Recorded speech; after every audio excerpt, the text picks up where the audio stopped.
In the last video of compensation and benefits management, we have discussed about wage and wage differentials. In this video, we will discuss about compensation, what is its definition, what are the objectives of compensation, and various factors which influence or factors influencing compensation. It includes both internal as well as external factors. We will start with the definition of compensation. Compensation is also called as remuneration which is paid to an employee. We can say that the compensation is the payment which we made to an employee for in return of his or her services or his or her contribution which an employee made in an organization. That is what is compensation. For HRM, compensation is an important objective as well as important aspect because it is a direct thing which influences and which motivates or demotivates an employee. So, compensation is considered as a major function in human resource management. HR has a difficult task of fixing compensation and wages, at the same time taking in accordance with the wage differentials of employee and their leaders which arise while fixing the compensation for a job. We can define compensation as compensation means all form of pay or rewards going to an employee arising from his or her employment in the organization.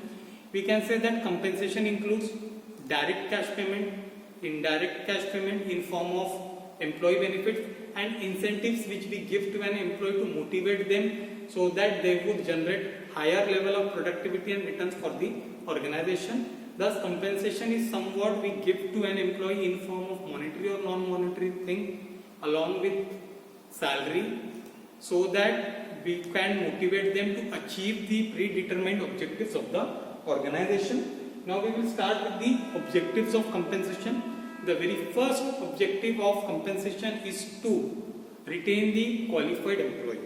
In an organization, there are various types of employees and some employees are key employees or qualified employees which are necessary for the proper running of the organization. For that purpose, we need that employees, and for retaining them, we need to have some compensation strategies so that we can motivate them to retain with the organization.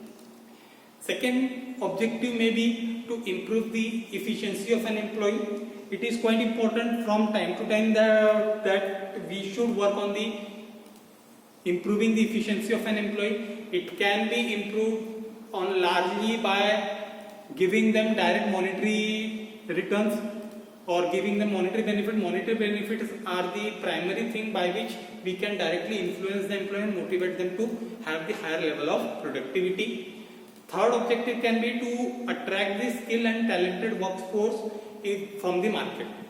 Usually the employment or the appointment of an employee is an ongoing task. Organization is always in need of or always search for the talented and qualified people which they can attract towards themselves so that they would help to achieve the objective of the organization. For attracting the talented people, we need to provide them something better from other organizations. For that purpose, compensation plays an important role. Next thing is to reduce the turnover. Here we mean the employee turnover rate. Employee turnover rate means the ratio in which the employee leaves the organization as compared to the employees which are in the organization. Lower the turnover ratio, the greater the seen from the point of view of good seen from the point of view of HR department. Higher the turnover, the bad thing for the organization. So for the purpose of reducing the turnover, we need to work on the compensation parameters of the organization, because usually we can see in the corporate world the employee leaves majority of time employees leaves from the organization because of the financial terms or because of the compensation issue. For that purpose, compensation is quite important if from point of view of HR. Next thing is to provide efficient allocation of the labor for various activities. Whenever we are allocating certain amount of labor or we are giving certain amount of human resources or employees for particular work, it should be allocated on the efficient basis and this can be only done when we provide them proper compensation. They would provide us with the efficiency. Next thing will be, our next objective can be to maintain the stability in the organization. It is quite necessary to maintain stability in the organization, as we all know that it is the human resources or employees which are responsible for the working of the organization. If that particular employee segment is not stabilized, we are not going to perform well. That is why compensation is again necessary. Then to maintain external and internal equity, for that purpose again we need the support of our employees, because from internal point of view it is the human resources which works or which represent the organization. Next thing is to maintain or to increase satisfaction or to increase the morale of the employee. Communication helps us in maintaining the satisfaction level of the employee. At the same time, we can see that compensation can add in the morale of the employees so that they could feel motivated to work harder for achieving the productivity and giving efficiency to the organization.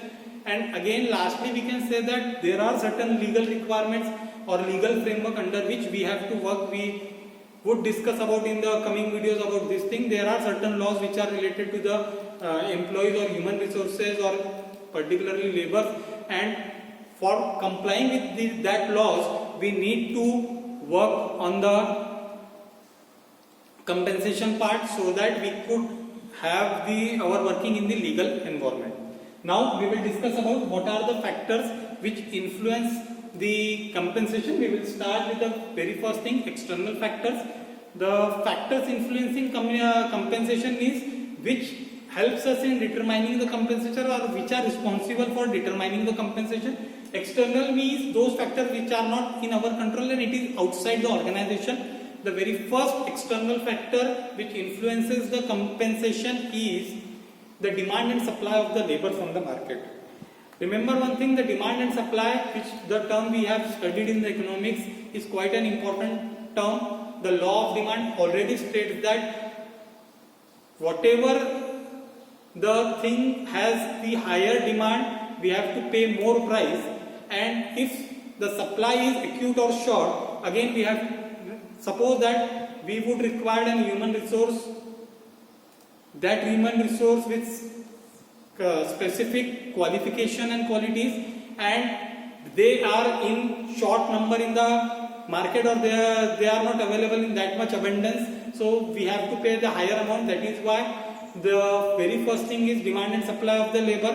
Higher the demand for a human resource, higher will be the compensation, lower will be the demand of human resource, lower will be the compensation. Second thing is cost of living which prevail in the society. It is also again important factor which determine the compensation part. For example, a person living in small city would definitely receive less compensation as compared to the person living in the metro city, because standard of living or cost of living is different in both the cities. We can take example of Varda and Mumbai.